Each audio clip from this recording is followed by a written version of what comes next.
Walter Hudson.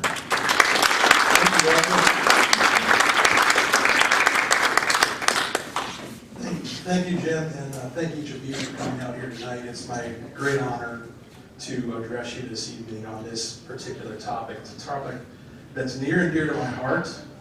I have two sons, one who's just about to turn 5, another who's 7 months. And it's and glorious adventures I'm sure many of you have had the privilege of experiencing. And for me, this hits home because my kids are going to have to go through this unless I can finagle some way to come up with an alternative to public education, which is always on my mind. But I'd be poor, so that's kind of a problem. So I know a couple of you here tonight. Most of you I don't know. Rochester lies somewhat outside my usual sphere of influence. But there is one thing, nevertheless, that I can tell about you just by virtue of the fact that you're sitting here tonight. And that is this. You clearly do not care about children. That much is obvious. It's obvious because logically, by virtue of the fact that you dare to question or be skeptical of the self-evidently benevolent anti-bullying bill. Clearly you're pro-bullying. You want children to be attacked in school, and you hate kids. Now, as silly as that may sound, that is in fact what you're going to face if you come out publicly at all and question the inherent benevolent wisdom of Governor Mark Dayton and Senator Scott Dibble and the rest of their cohorts in the legislature who are advancing this legislation. I want to come back to that at the end of my presentation, this question of what it means to care about the kids. But first, let's all settle on one thing that I think we can all agree with, and that's this. Bullying is a problem. Bullying is something that we do not agree with, right? Now, is there an objection to that? I am open to yielding the floor to anybody who wants to make the case for bullying. Anyone? Doesn't look like it. I think it's safe to say, and I think any reasonable observer would have to concede that we universally agree that bullying is a bad thing. Bullying is something that should be objected to and fought. The problem is, and the problem with this bill, the so-called Safe and Supportive Schools Act, is that what we think of when we say the word or hear the word bullying is not what they mean when they use the word bullying. And here comes the audience participation part of my presentation. When I say the word bullying, what kinds of images pop into your minds? Feel free to shout them out. Physical. Physical. Intimidation. Intimidation. Emotional. Emotional. Name calling. What's that? Name calling. Name calling. Behaviors. What kinds of behaviors? Exclusion. Exclusion. All right. Name calling. How does that bear out? What does that actually look like? How do you know it when you see it? Let's put it that way. Let me ask that. Yeah. First of all, a lot of times you don't know it. You want to see it. It's done over the internet, to be done physically with one or a group of kids. Keeping away from or keeping that person away from them, name calling. Perseverance. So the through line that I'm hearing in our perception of what bullying is that we're talking about conduct. We're talking about things that kids do to other kids. Whether you're talking about hitting, kicking, stealing lunch money, name calling, which is an action. Threatening to kill. Threatening, intimidating, through action. We all understand that that's what bullying is. Objective conduct which you know when you see and you can prosecute accordingly, according to whatever the policy happens to be, whatever the rule happens to be. So the requisite question in response to a proposal to do something dramatic and new and different about bullying is, first of all, Minnesota's been a state in this union for 155 years. Are we really to believe that we're just now in 2014 getting around to doing something about this? That there's no concern out there whatsoever about children getting hit and kicked and stolen from and called names and bullied?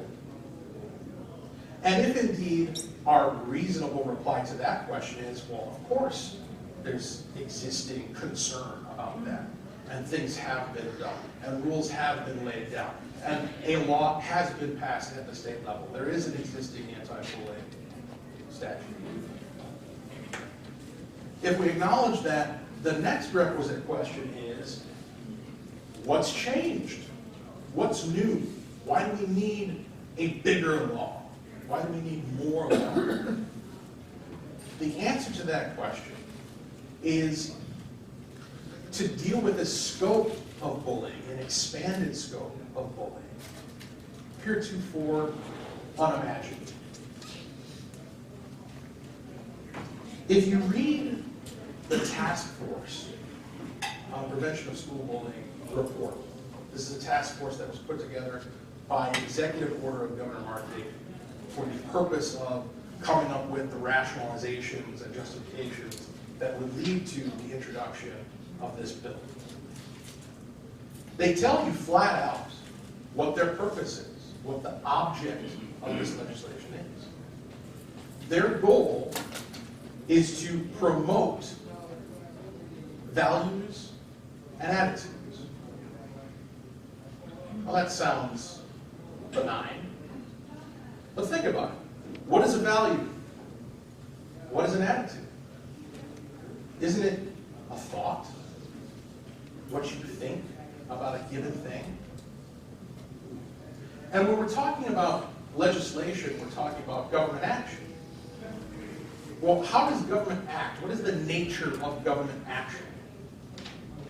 The distinguishing characteristic that makes government government, makes it something separate and distinct from every other institution, is its monopoly on force. Government acts under the force of law. It's the only institution that's able to do that. No other institution can tell you, you're going to behave this way, or we're going to lock you up or fine you. Take your life, take your liberty, take your property. Only government can do that. Furthermore, when government acts, it is always doing that. There is no such thing as a government action that does not involve force. Otherwise, it wouldn't be government. If it was optional, if you could choose not to pay your taxes, it wouldn't be government. So the question becomes, what are we really talking about when we say government should act to promote values and attitudes? Folks, we're talking about the policing of thought. Clear cut. Bottom line, the policing of thought. And that's what this bill seeks to do. What the bill does is it sets up a vast new state bureaucracy under the auspices of the Department of Education, under that program, called the School Climate Center. The School Climate Center answers to an unelected body of individuals appointed by the governor called the School Climate Council. And these crown-wearing kings, sitting from their thrones on high, dictate through the School Climate Center to the rest of the school districts, so all the school districts in Minnesota and all the schools in Minnesota, what their policies shall be and what they shall do to combat what the state considers to be bullying. And the problem with how the state defines bullying, again, definitions are important, words are important, is that instead of limiting the definition to these objective behaviors, things that we all agree that come to mind when we think of bullying, punching, hitting, name calling. Instead of dealing with those behaviors, they want to come at your kids with what they call formative discipline. Formative discipline. What does that mean? Well, it means that they want to take your kid and they want to form them into something else. The promotion of certain values and attitudes takes place at the exclusion was identified as bullying, interesting, at the exclusion of other values and attitudes. So the values and attitudes that the state deems to be offensive, and that is in the language, the term used is objectively offensive behavior, constitutes bullying. Now, I don't know about you, but to me that strikes me as an oxymoron. There's no such thing as something that's objectively offensive. What offends me doesn't necessarily offend you, and vice versa. What you're offended by, your tastes, are always going to be subjective. And we'll pan that out a little bit more in a moment. But what this is talking about is this is talking about excluding certain thoughts, attitudes, ideas from the social discourse and the educational discourse in our school system. And it's coming from a very particular angle. The folks who are pushing this primarily are the same folks who push for the change in statute that we saw last session that enabled us to have gay marriage in this state. Now, I'll take questions at the end. I don't care where you sit on that issue. My own position on that issue is nuanced. The fact of the matter is, people ought to be free to feel however they want to feel about a given issue and express whatever their position is. But the objective here is to single out particular protected classes and give them a leg up in the social discourse by actually making it against policy and punishable through formative discipline to change a child into something else, to believe something that is politically incorrect. Now, I don't care who you are or what you believe. We should have unity on the notion that that's wrong, that policing thought is wrong. This policy is unfunded, it's unfair, and it's unsafe. I want to focus on the unfunded aspect for a moment. So the estimate, and let's just stop and reflect for a moment on how accurately government projects its own spending. Right? These things are always right on the money, aren't they? The estimate for the unfunded mandate upon school districts is $20 million a year. Now, some independent looks at those numbers have inflated that even higher, because this is a one-size-fits-all picture that's being shot out there. And we know that not all school districts are alike. Some have more staff, some have less. Some have a certain amount of students as opposed to others. They have different circumstances. So this policy, this law, which will mandate particular staffing requirements, particular training requirements, particular curriculum requirements, is going to require the spending of money. And the state is not going to provide those dollars. So there's only two places they can come from. Either they can cut it from somewhere else to spend on this, or they can raise your taxes. Whichever they choose, there's an opportunity cost, because those are dollars that could be spent in some other way. And when we take into consideration the fact that Minnesota stands at the head of the line of the worst achievement gaps in the nation, we have kids in Minneapolis that are graduating at rates as low as 50%. This is what Governor Mark Dayton is choosing to focus on? Not academics, not job preparation, not college readiness, but how students feel, whether they're offended, what kind of values they hold, making sure that they're politically correct. That's the priority. College readiness, be damned. Academics, be damned. Achievement gap, don't worry about it. We're going to spend money on this. This policy is unfair. We've already talked about that in regards to students quite a bit. This is going to create a climate of terror. And let me explain what I mean by that. When you post a sign of rules up on the wall that says 1, don't hit, 2, don't kick, 3, don't steal, I can look at that list of objectively prohibited behaviors, and I can plan my day accordingly. I'm not going to do those things, and I think I'm going to be okay, right? But when you throw up on there, don't offend anybody, well, how do I do that? Anybody here make it from K through 12 without offending somebody? Well, I mean, we laugh, but we're talking about conduct that will be prohibited under the law by this. And follow you through your life, exactly. That's the other way in which this is unfair, is that the data, because records will be made of every report that's alleged, not proven, not verified, not taken through some kind of due process to determine its validity or truth, but alleged. This actually provides a tool for bullies. If I want to bully someone, what better way could I do it than to accuse them of bullying? Now they get drugged through this process of formative discipline. Their mind is going to be blended by this. That's better than anything I could do to them.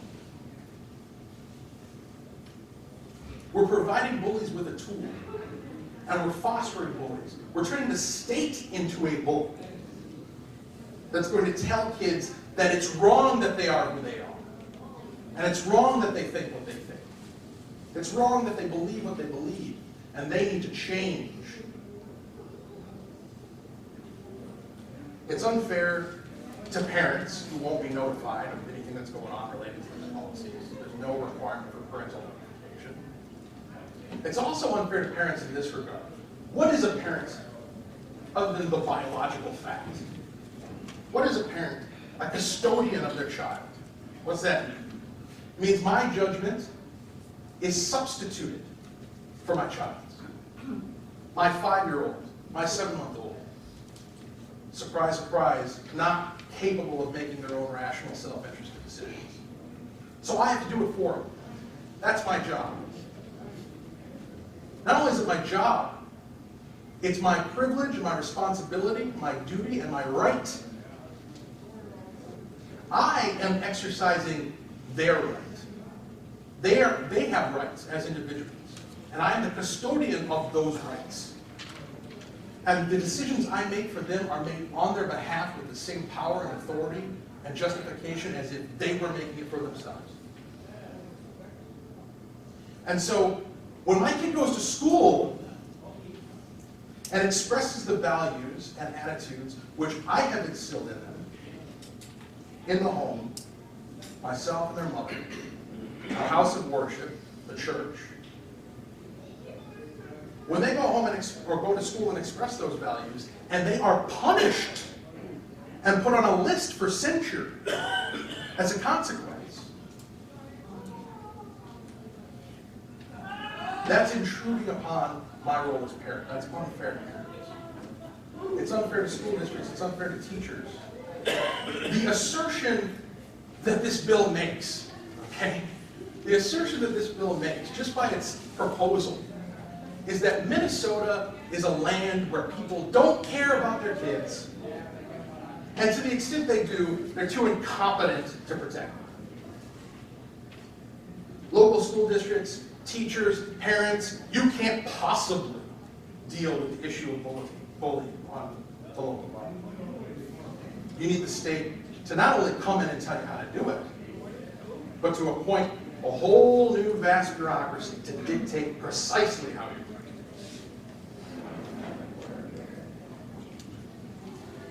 Policy is also unsafe, and that's a point that I'm not going to go into too deeply. There are videos back at the Minnesota Child Protection League table that I highly encourage you to take a look at. Those videos go into detail about the unsafe implications of this policy, and it will shock you. It shocked me. Out of time. Thank you very much for having me. Thank you, Warren. Thank you.